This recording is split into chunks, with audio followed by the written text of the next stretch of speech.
मध्ये बेळगाव भागाला केंद्रशासित प्रदेश करावा अशी मागणी केली आणि त्यावरती तुम्ही निवेदन केलं, काय भूमिका मांडली शासनाची? खरं म्हणजे बेळगावमधील मराठी भाषिकांच्या बद्दल आणि सीमा कर्नाटक महाराष्ट्र सीमा प्रश्न जो आहे या बाबतीमध्ये शिवसेनेची भूमिका, बाळासाहेब हिंदुहृदय सम्राट बाळासाहेबांची भूमिका सुरुवातीपासून त्यांच्या बाजूची राहिली आहे आणि बेळगावमधील मराठी भाषिकांच्या मागे शिवसेना खंबीरपणे उभी आहे आणि सरकार देखील, महाराष्ट्र सरकारने देखील एक मताने ठराव करून त्यांना पाठिंबा दिलेला आहे आणि बेळगाव संदर्भामध्ये माझी भूमिका देखील जिव्हाळ्याची आहे. कारण 1986 साली जे आंदोलन झालं त्यामध्ये देखील सीमा आंदोलनामध्ये मी बेळगावच्या तुरुंगात देखील होतो आणि त्यामुळे बेळगावच्या मराठी भाषिकांच्याबद्दल जे जिव्हाळ्याचे संबंध जे आहेत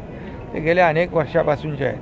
आणि मी जेव्हा मुख्यमंत्री होतो त्यावेळेस देखील केंद्रीय गृहमंत्री अमित शाह साहेबांनी एक महाराष्ट्राचा मुख्यमंत्री आणि कर्नाटकचा मुख्यमंत्री यांची एक संयुक्त बैठक बोलवली होती आणि त्या बैठकीमध्ये देखील हे प्रकरण सर्वोच्च न्यायालयामध्ये न्यायप्रविष्ट असल्यामुळे या ठिकाणी मराठी भाषिकांवर कुठलाही अन्याय होऊ नये, अत्याचार होऊ नये अशा प्रकारची भूमिका कर्नाटक सरकारने घ्यावी अशा प्रकारच्या देखील स्पष्ट सूचना केंद्रीय गृहमंत्री अमित शाह साहेबांनी केल्या होत्या. आणि आज खरं म्हणजे दुर्दैवी प्रकार आहे, मराठी भाषिकांचा मेळावा महाराष्ट्र एकीकरण समितीने आयोजित केला होता आणि तो मेळावा होऊ नये याचा पुरेपूर प्रयत्न या ठिकाणी कर्नाटक सरकारने केला.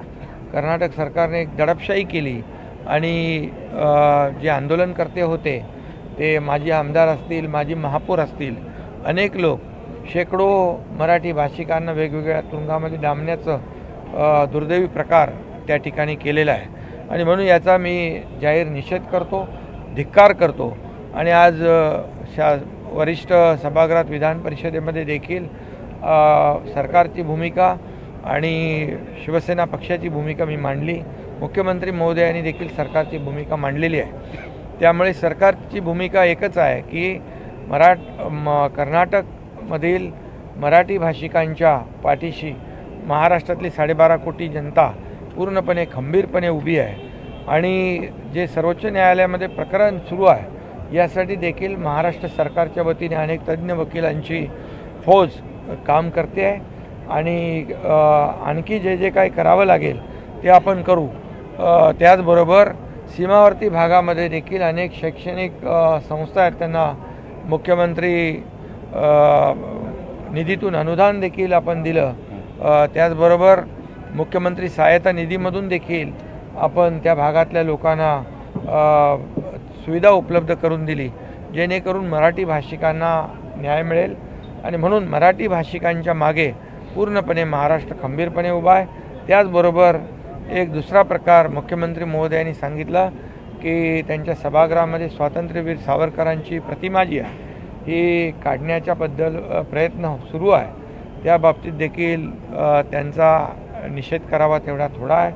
आणि स्वातंत्र्यवीर सावरकर फक्त महाराष्ट्राचे नाही तर अवघ्या देशाचे स्वातंत्र्यवीर सावरकर यांनी या देशासाठी जो त्याग केलेला आहे याचा जे काही जाणीव कर्नाटक सरकारने देखील ठेवली पाहिजे.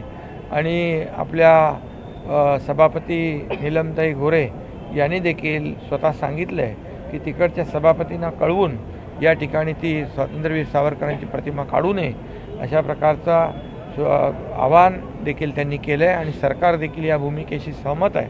आणि म्हणून स्वातंत्र्यवीर सावरकरांचा अपमान करणारे देखील कर्नाटक सरकारचा मी या ठिकाणी धिक्कार करतो, निषेध करतो.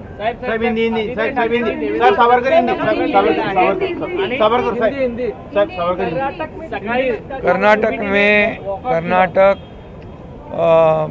में आज जो मराठी भाषिक है उन्होंने मराठी भाषिक लोगों का एक सम्मेलन लिया था और इसमें कोई, इस देश में कोई भी कहीं भी रह सकता है, कहीं भी जा सकता है, कहीं भी ऐसी मीटिंग कर सकता है, सम्मेलन ले सकता है. लेकिन यहाँ कर्नाटक सरकार ने जो दमन चक्र चलाया, जो उनकी जो सम्मेलन है उसे लेने वाले जितने भी लोग हैं मराठी भाषिक, मराठी एकीकरण समिति के कई माजी आमदार हैं, माजी महापौर हैं, इनको और 100 से ज़्यादा लोगों को मराठी भाषिक भाई और बहनों को अरेस्ट करने का पाप किया है। इसका मैं धिक्कार करता हूँ, निषेध करता हूँ।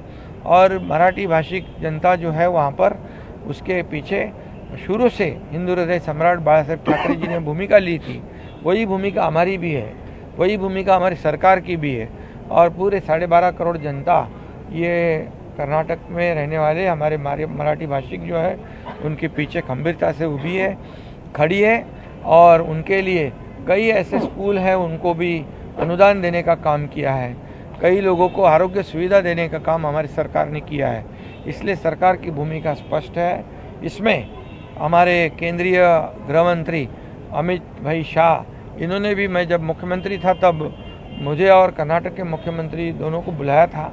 और ये जो कर्नाटक सीमा आंदोलन का जो इशू है वो सुप्रीम कोर्ट में है, और तब तक मराठी भाषिक लोगों को वहाँ कोई भी अन्याय ना हो, अत्याचार ना हो, ऐसे सूचनाएं की थी। लेकिन आज यहाँ पर अन्याय अत्याचार की भूमिका कर्नाटक सरकार ने ली हुई है, उसका जाहिर धिक्कार मैं करता हूँ। और यहाँ पर और एक बात सामने आई कि स्वतंत्र वीर सावरकर, जिन्होंने पूरे देश के लिए त्याग और जो योगदान दिया है, इसके प्रति सम्मान रखना चाहिए, बल्कि उनकी प्रतिमा को हटाने की कोशिश जो कर रहे हैं उसका भी मैं धिक्कार करता हूँ, निषेध करता हूँ। और हमारे मुख्यमंत्री महोदय जी ने भी सरकार की भूमिका स्पष्ट की है। और हमारी सभापति नीलमताई गोरे जी, इन्होंने भी कहा है ऐसी कोशिश अगर करते होंगे तो वहाँ के सभापति को इतला किया जाएगा, आह्वान किया जाएगा, और स्वतंत्रवीर सावरकर जी की प्रतिमा को वहाँ से नहीं निकाला जाए, ऐसी कोशिश की जाएगी। हमारी भूमिका स्पष्ट है। और इसलिए ऐसा दमन चक्र जो है ये करने वाली कर्नाटक सरकार को पूरी तरह ये महाराष्ट्र की जनता और वहाँ की जनता सबक सिखाएगी। माजी मंत्री यूबीटी ने सुबह वॉकआउट किया, लेकिन एनसीपी और कांग्रेस वाले अंदर बैठे रहे। कर्नाटक में कांग्रेस की सरकार है, क्या आपको लगता है महाविकास आघाड़ी में अनबन है? महाविकास आघाड़ी के सरकार, जो हमारी पूरी सरकार ने तो एक मत से ठहराव किया था कि कर्नाटक के जो हमारे मराठी भाषिक है उनके साथ रहने का, तो आज क्या दोगली भूमिका उन्होंने अपनाई है? या मैं ये भी कहूँगा कि अध्यक्ष पद के चुनाव में सभी लोगों ने सहयोग देना चाहिए। अभी कई लोग वॉकआउट कई लोगों ने किया है, ये तो सही माने में जनता ने जिनको सबक सिखाई है, अभी उन्होंने कामकाज में भाग लेना चाहिए। अभी तो महाराष्ट्र की जनता ने जो काम करने वाली सरकार के साथ पूरी तरह लैंडस्लाइड विक्ट्री दी है, और इसकी सबक लेनी चाहिए विरोधी पक्ष ने। और मैंने भी आज सदन में कहा है कि अभी हम सत्ताधारी और विपक्ष साथ में मिलकर आगे बढ़ते हैं, इस राज्य की जनता को न्याय देते हैं, इस राज्य का विकास करते हैं। ये राज्य का विकास किया है, ये राज्य के जनता के लिए कल्याणकारी योजनाएं की, इसी का प्रतिबिंब जो है इस चुनाव में हमने देखा है। लाडली बहना हो, लाडले भाई हो, लाडले किसान हो, सभी लोगों ने एक मुश्त होकर, एकजुट होकर यहाँ पर महायुति सरकार को जिताया है। यही पेट दर्द उनके है, दिल में यही दुख है।